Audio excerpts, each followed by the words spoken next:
warahmatullahi wabarakatuh. Saya akan menjelaskan tentang kepemimpinan. Mengapa sih perlu adanya pemimpin di suatu badan atau di suatu organisasi? Karena perlu adanya seseorang yang harus bertanggung jawab dan mengatur di suatu kegiatan organisasi atau di badan tersebut. Oleh karena itu, definisi dari pemimpin yaitu suatu kemampuan yang dimiliki seseorang untuk mempengaruhi pihak lain dalam mencapai tujuan tertentu atau tujuan yang lain demi kemakmuran badan tersebut atau kemakmuran organisasi tersebut.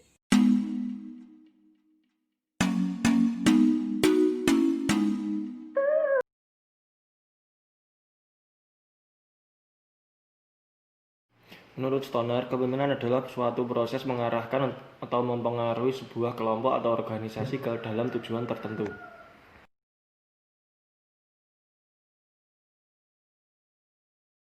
Menurut Wahjo Sumijo, kepemimpinan merupakan kemampuan dalam diri seseorang dan mencakup sifat-sifat seperti kepribadian, kemampuan, dan kesanggupan. Kepemimpinan tidak dapat dipisahkan dari gaya, perilaku, dan kedudukan pemimpin, bersangkutan dan interaksinya dengan para pengikut serta situasi.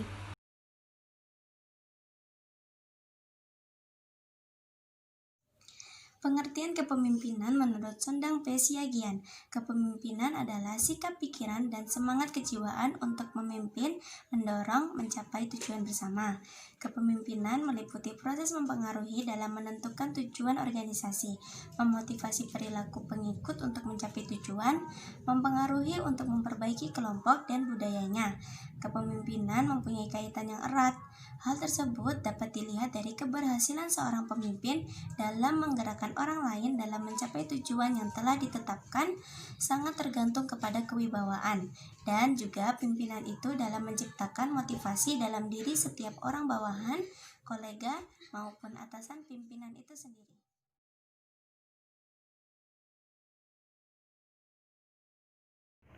Menurut Hamill and Kunz, kepemimpinan adalah perilaku individu ketika menjadi pemimpin organisasi atau kelompok untuk mencapai tujuan bersama atau shared goal.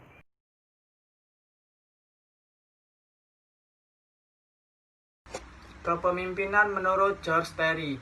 Kepemimpinan merupakan hubungan yang ada dalam seseorang atau pemimpin dan pengaruh yang lain untuk mau bekerja secara sadar dalam kaitannya dengan tugas untuk mencapai tujuan yang diinginkan dan tujuan bersama suatu kelompok tersebut.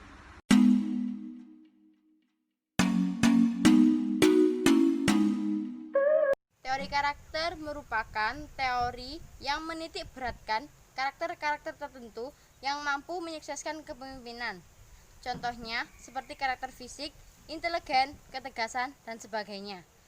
Teori ini dipercaya oleh banyak orang, tetapi tak jarang pula dihampiri kritik. Salah satunya teori karakteristik fisik.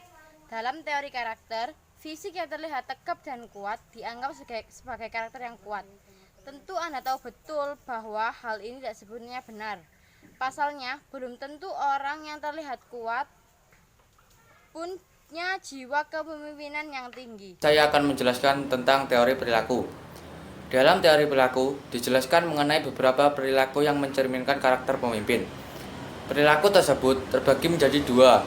Yang pertama adalah job-centered dan yang kedua adalah employer-centered. Job-centered adalah sifat kepemimpinan yang berfokus pada pekerjaan. Sementara itu, employer-centered berfokus pada kondisi para karyawan atau bawahan di sebuah proyek. Assalamualaikum warahmatullahi wabarakatuh. Saya di sini akan menjelaskan teori kepemimpinan. Teori sosial menyatakan bahwa pemimpin itu harus diciptakan, dididik, dan dibentuk. Tidak terlahir begitu saja. Semua orang dapat menjadi pemimpin dengan usaha, penyiapan, dan pendidikan, dan juga dari dorongan diri sendiri.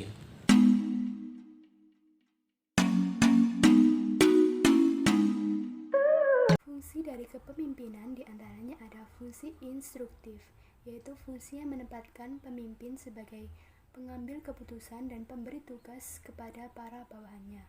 Sementara itu, para bawahannya bertugas melakukan semua instruksi yang diperintahkan pemimpin.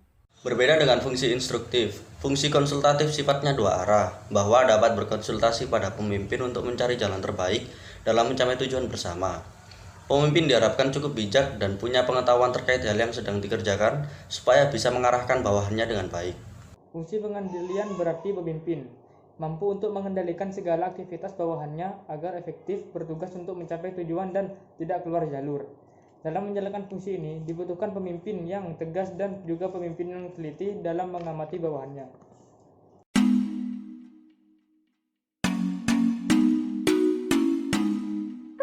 Di sini saya akan menjelaskan tujuan kepemimpinan dalam organisasi. 1. Sarana untuk mencapai tujuan. Kepemimpinan adalah sarana penting untuk mencapai tujuan dengan memperhatikan apakah tujuan tercapai atau tidak dan bagaimana cara mencapai tujuan tersebut. 2. Motivasi orang lain.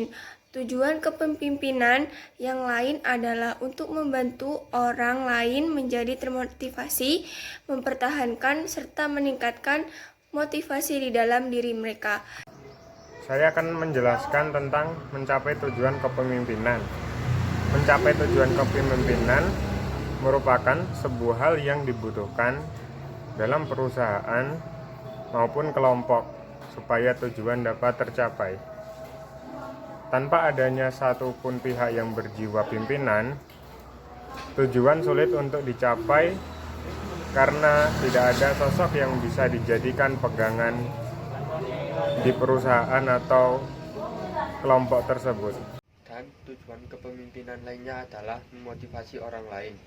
Tujuan lain dari kepemimpinan adalah untuk memotivasi orang lain agar bisa melakukan sebuah hal dengan baik dan memaksimalkan kemampuan. Bila tidak ada sosok pemimpin, banyak orang yang akan mengalami demotivasi karena mereka tidak terpacu akan sesuatu atau tidak merasa memiliki kewajiban untuk melakukan hal tertentu dan bisa seperti tidak memiliki rasa tanggung jawab. Contoh kepemimpinan biasa disebut leadership.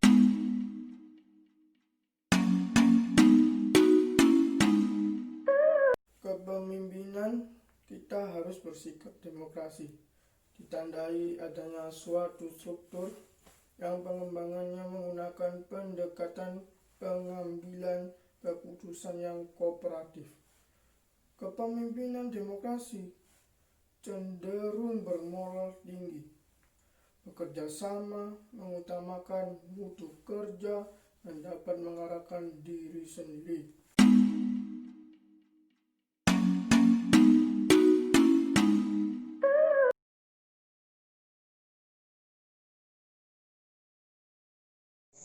Cara memecahkan masalah. Bagi seorang pemimpin, masalah adalah sebuah hal yang harus dilalui agar bisa mencapai puncak kualitas karakter kepemimpinan. Maka seorang pemimpin seharusnya tahu dan mengerti mana masalah yang harus diselesaikan secepatnya dan mana masalah yang baik untuk dibiarkan. Memecahkan masalah artinya cara untuk mengetahui mempelajari masalah agar bisa diselesaikan.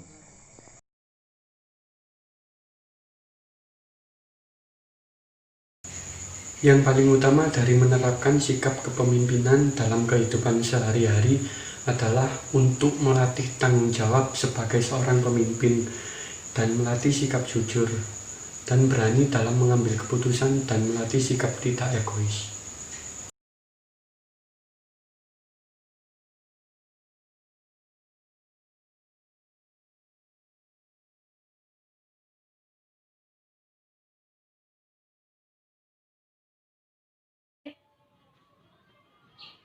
Wis. Longgo ke. Karena masalah apa longgo ke. Wis, terus tak mari. Nah, saiki ora masalah apa sampean, ha? Ngomongno saiki ayo. Kate gelut. Mari masalahne, ayo. Apa? Cerita masalahnya apa? Salah satu penerapan pemimpin yang baik adalah menyelesaikan masalah. Misalkan permasalahan dari tetangga kita dan itu kita selesaikan dengan cara kekeluargaan. Itu merupakan hal yang baik bagi pemimpin. Ya, sekian, terima kasih.